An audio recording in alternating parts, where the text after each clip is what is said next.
Treading water is one of the most important safety skills we teach, as it allows swimmers to stay afloat in deep water and keep their head above the surface in an emergency. To introduce this skill, select an area of the pool where swimmers cannot touch the bottom. Always provide a teaching aid such as a wall or lane line so they have a place to hold on to when they are not actively treading. Begin by teaching the kick. Have swimmers hold the wall or lane line while practicing staying upright with controlled, strong leg movements.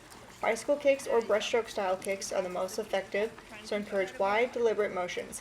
However, swimmers are unable to get the rhythm right away. Have them start with freestyle kicks to build comfort and confidence. Over time, guide them toward bicycle or breaststroke kicks, as these are more sustainable and effective for treading. Once swimmers are comfortable with the kick, add in the arm motions.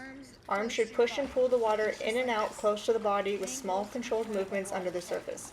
Many swimmers will try to flail their arms above the water, which is less effective and wastes energy.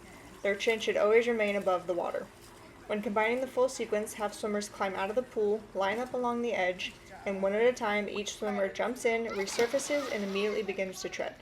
Start small, have them practice for about 10 seconds at first, then gradually extend the time as their strength and comfort improve.